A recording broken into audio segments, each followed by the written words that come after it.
Did you know that sometimes a person gets traumatized by a violent event, an abusive event, and as a result, the person responds by either not eating, starving themselves, or eating a lot and getting their body bigger as a protective mechanism? Many women have told me that story. Did you know that some women eat to get bigger and their body's bigness is an expression? It could be of protection, like in the trauma examples. It could be of taking up space and not getting smaller in a world where a patriarchal gaze says, shrink, be less. Did you know that many people eat because of a hunger that's beyond the hunger for food? It's a hunger for life, a hunger for tenderness, a hunger for the expression of their intelligence, a hunger for power, a hunger for satisfaction, for intimacy.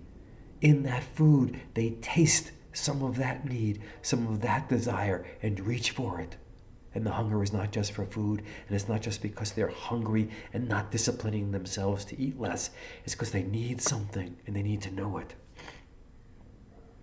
Did you know that women in particular, women of color in particular, have internalized an oppression, a voice inside the head that says, you're too this. And when it looks at the body, it says, we should measure you. We should measure you by a scale. We should measure you by a dress size or a blouse size. We should measure you by your waist and a band around that.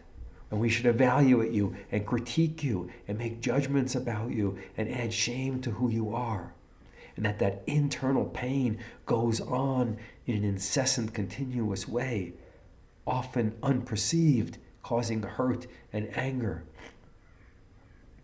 And how about this? Some women, what they do with that internalized depression, you should be thinner, lose weight, exercise more, be healthier. Sometimes that voice has a critical, even hateful and hurtful tone and intent. And some women then take that as a result and say, I should lose weight. This voice is right. And then they start to feel better about themselves. And out of self-love, they say, screw this diet, screw this weight loss. I'm not listening to that voice anymore. Most people think that's a sabotage. It's not self-love that goes off the diet program. It's self-love that put them on it. But in my research, I have found that many women resist the voice inside and the voice that put them on those weight loss programs. And they say no to that. They say no to the diet program, no to the weight loss issues as a fight, as a standing up for themselves against that internalized oppression. Based on my research from over 15 years ago and working with hundreds of women since, I wrote a book. The book is called You Can't Judge a Body by Its Cover. The 17 women's stories of hunger, body shame, and redemption.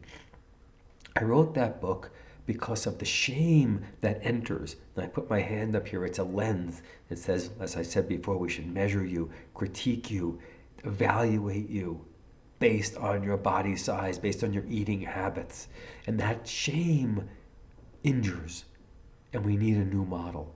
We need a model that understands what I'm beginning to say here, that trauma has an impact, not just on discipline, that bigness is part of a woman's story, that she may want to live into her hungers more, that her eating is intelligent, that her body is intelligent, that her reaction to trauma is intelligent, that there's not something wrong, something to be fixed, something to be looked down upon, but actually a deep intelligence that needs to be excavated and known, and self-love gets built out of that, not the shaming of what's wrong with you, how do we fix you, how do we change you, how do we shrink you, but how do we expand you into yourself, into your hungers, into your size, into your body's intelligence and protective mechanisms.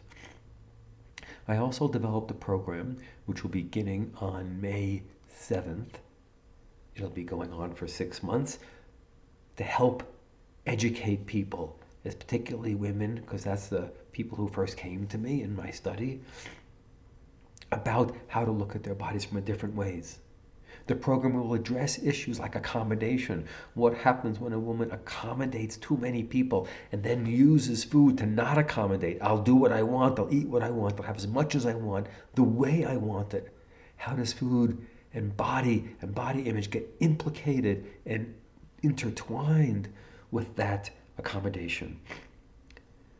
We'll have sections of the program looking at racism, what that lens does, what that internalized oppression does, what the external culture that makes a black woman even less safe than a white woman in the world. How does that impact her coming out, her relationship with her body? And we'll look at how weight loss strategies often are not sufficient by dealing with food and exercise, but that many of the women that I've studied with had to make other changes, relationships where they ate or got bigger to protect themselves or feel more well in their relationship. They needed to relieve themselves of that relationship to eat and change their body size. Relationship changes became part of a health strategy, a weight loss strategy.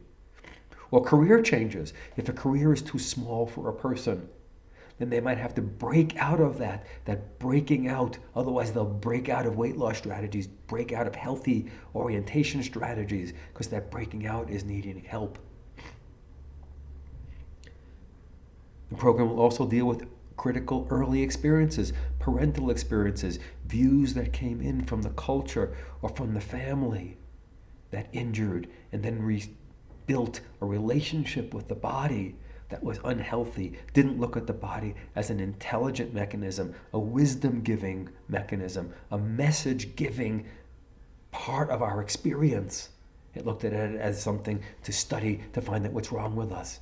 And that early relationship affects the body and the body shame and the coming into a power as a woman.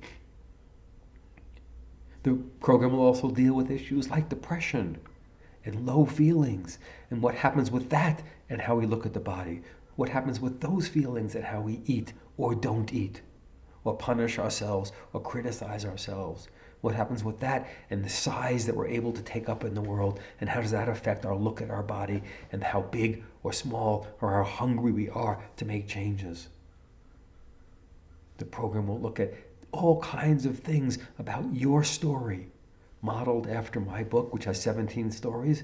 We'll be modeling your story, building up a new story from your childhood experiences, to your trauma experiences, to your hungers, to your life path, to your depths, to the size, to the nature of your voice and the kind of powers that you have and the kind of intelligences you have, and a new relationship with your body and its brilliance, its wisdom.